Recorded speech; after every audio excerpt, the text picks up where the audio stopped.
नमस्ते दोस्तों and welcome back to my YouTube channel. हमने 11th कॉमर्स का ऑर्गेनाइजेशन ऑफ कॉमर्स जो आपका सब्जेक्ट है उसकी रिवीजन हमने स्टार्ट कर दी थी। हमारा एक लेक्चर हुआ था ऑलरेडी जो यूट्यूब पे अपलोडेड है। अभी हम सेकेंड लेक्चर रिकॉर्ड करेंगे। आज का जो हमारा टॉपिक है डिस्कशन का, प्रोफेशन।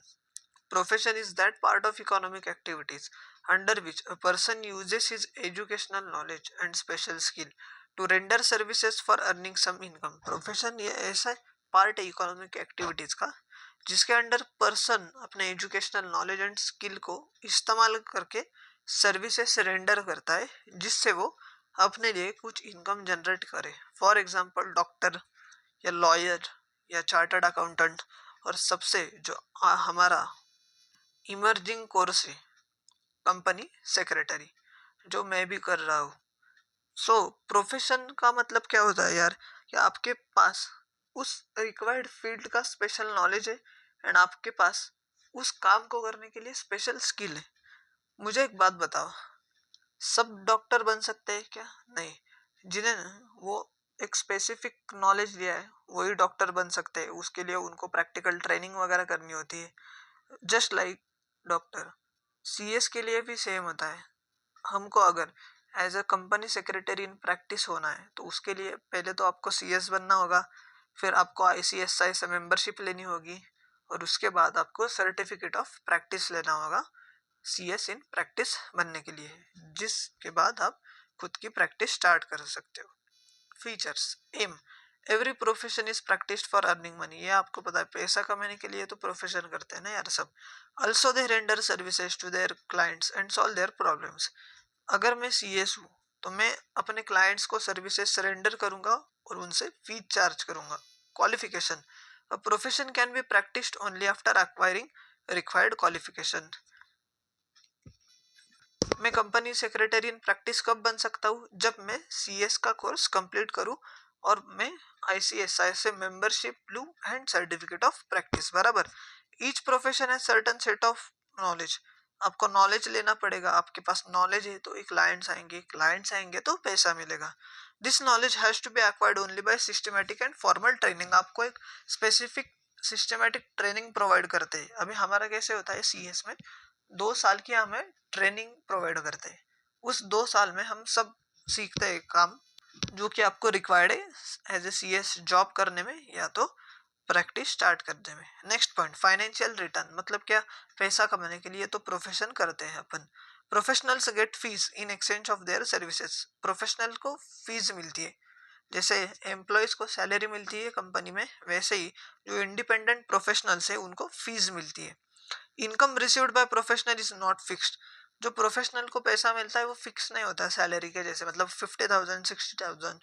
वो डिपेंड करता है उनके नॉलेज के ऊपर, उनके स्किल के ऊपर और उनके क्लाइंट बेस के ऊपर।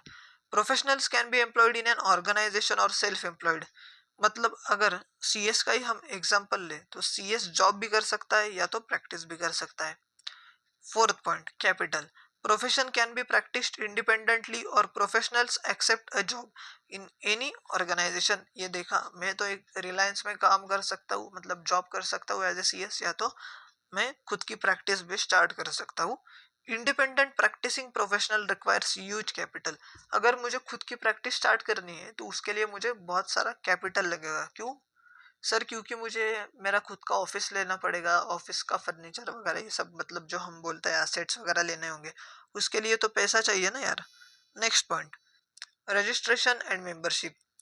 सीएस इन प्रैक्टिस बनने के लिए मुझे आईसीएसआई का पहले तो मेंबर होना पड़ेगा और उनसे सीओपी लेना पड़ेगा, मतलब सर्टिफिकेट ऑफ प्रैक्टिस। उसके बाद ही मैं प्रैक्टिस कर सकता हूँ, मतलब रजिस्ट्रेशन एंड मेंबरशिप कंपलसरी है।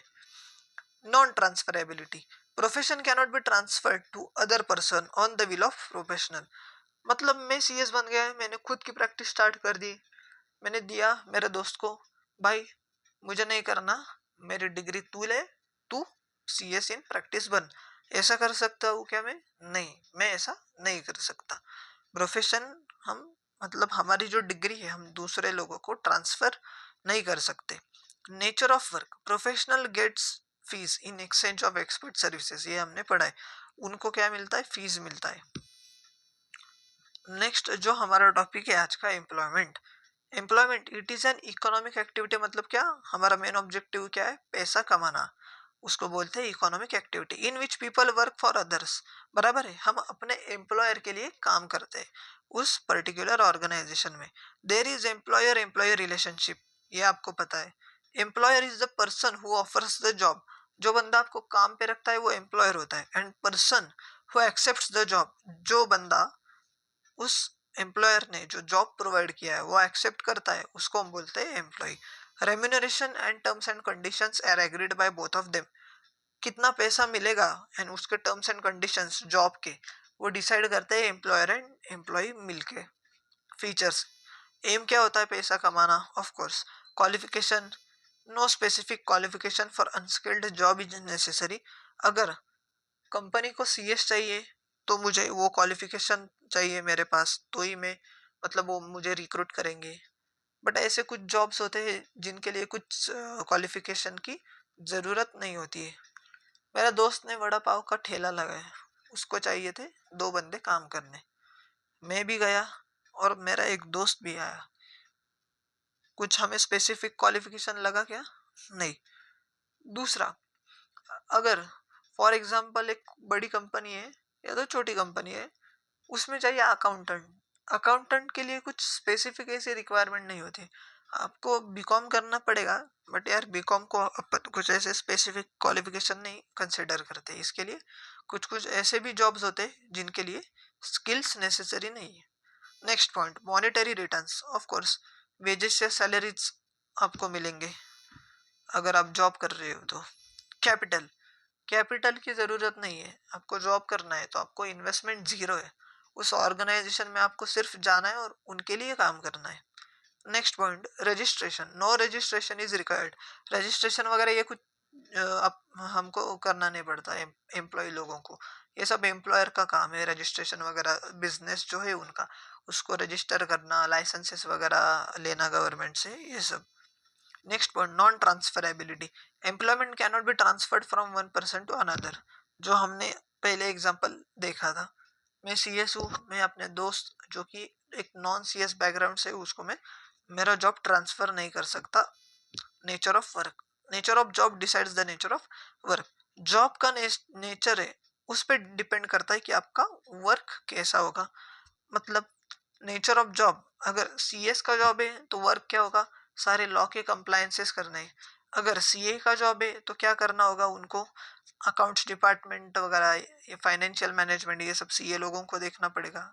ठीक है, आपका वड़ा पाव की शॉप में जॉब है तो आपका क्या होगा, nature of work vada pav banana.